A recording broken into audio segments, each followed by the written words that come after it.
Hello guys, welcome back in your other video. Actually আজকে ভিডিওটা একটা টাইপস অফ মিনি ব্লগ হতে চলেছে।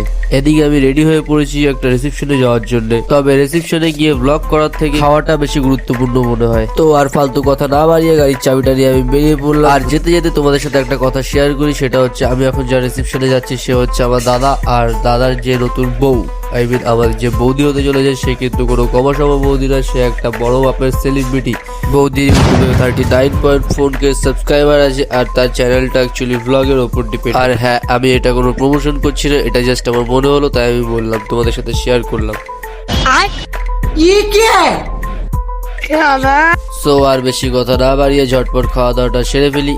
মোটামুটি খাওয়া দাওয়া গলা অবধি করে আমি খুবই টায়ার্ড, নিচে গিয়ে ক্লান্ত অবস্থায় বিশ্রাম নিচ্ছি। বিশ্রাম নিতে নিতে আমি একটা জিনিস ফলো করলাম যে এখানে যতগুলো মেয়ে ছিল সবাই তাদের ফটো অ্যান্ড সেলফি তোলাতে ব্যস্ত ছিল, বাট আমি একমাত্র একটা ছেলে ছিলাম যার ফোনের ক্যামেরা অন ছিল, কিউকি হাম ব্লগ শুট করনে মে বিজি থে। রাত অনেক বেশি হয়ে গেছিল, বাড়ি যাওয়ার সময় হয়ে গেছিল, তাই আমি বাইরে গিয়ে অপেক্ষা করছিলাম আমার প্যাসেঞ্জার গুলো আসার জন্য। এদিকে প্যাসেঞ্জারও চলে এসছে, দেখা হচ্ছে সোজা বাড়িতে। সো গাইস, ফাইনালি বাড়ি চলে এসেছি, আর রাত অনেক বেশি হয়ে গেছে, তো এখন ঘুমাতে হবে, কারণ কালকে সকালে আবার কাজেও যেতে হবে। আর একটা কথা কি, আমি এর সাথে সাথে একটা কাজও করি, তো আমার সেটাও মেনটেন করতে হবে। যাই হোক গাইস, ভিডিওটা বেশি বড় করলাম না, একটা ছোটখাটো মিনি ব্লগ টাইপের বানালাম।